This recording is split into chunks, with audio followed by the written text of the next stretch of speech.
Bonjour mes élèves.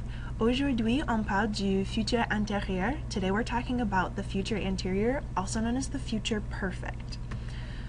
Let's talk about what this is in English first. Okay, so what we're going to do is talk about two events in the future, but one has happened before another one. So here's some examples.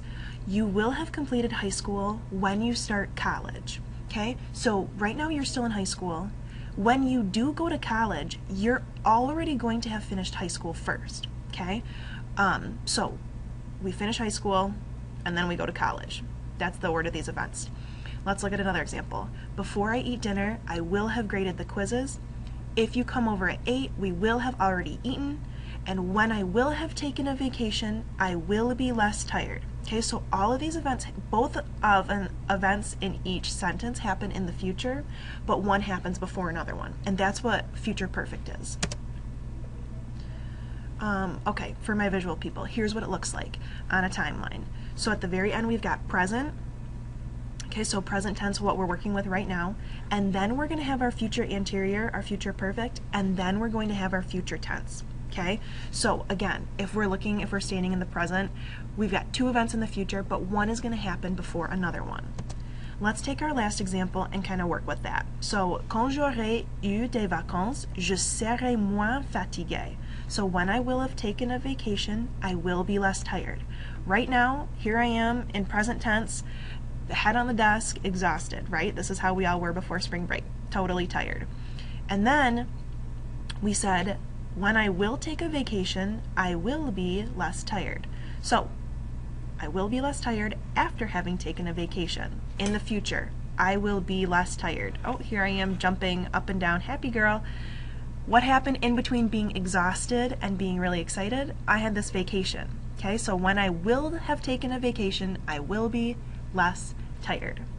And now we're all back from spring break and doing fabulous and ready to learn about future anterior, like right now. How do we form it?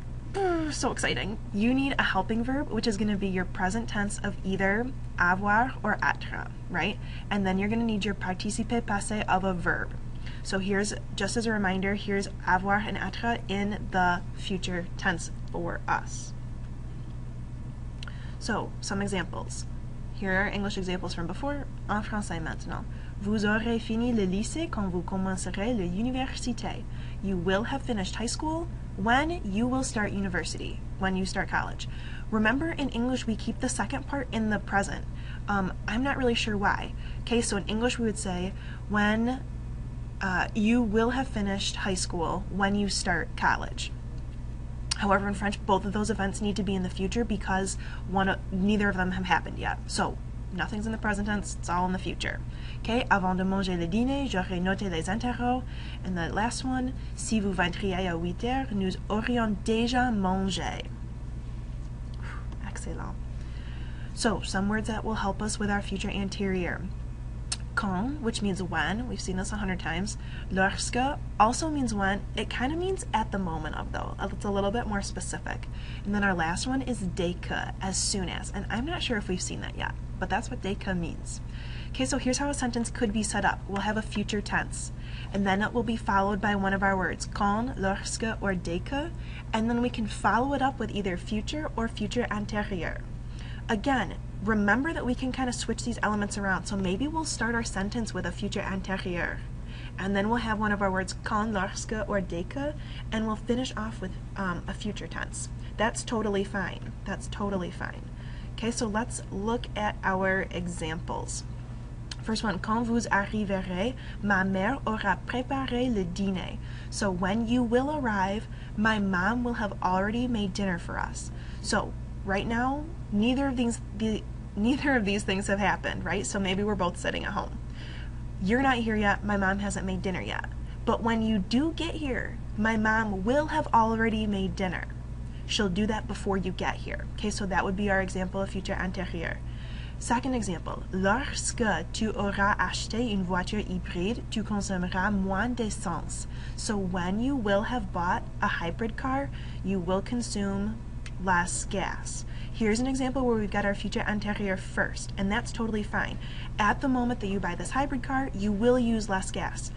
You don't have a hybrid car yet, and so you're still using a lot of gas. But when you do make the conversion, Okay? You'll use less gas. Dernière, je m'habillerai dès que j'aurai pris une douche. I will get dressed as soon as I will have taken a shower. Again, so think about this in the timeline sense. Maybe right now you're laying in bed, and then you're going to get dressed. But you're not going to get dressed until you've taken a shower. That shower is the in-between action. So, laying in bed, taking a shower, and then you're going to get dressed. Does that make sense? Sometimes you might need to map this out on the timeline. That's what I need to do. Okay, so let's review. What do we need? We need our future tense of either avoir or être to help us out, and then we also need our participe passé of the verb that we're working with. Okay, and this makes sense. Will have finished, okay, or will have prepared, or will have bought, right? We can hear that, will have, that's future tense, but then we need bought or finished or whatever in our participe passé. Donc, merci. I hope this helped you listening to me explain it again. Oui.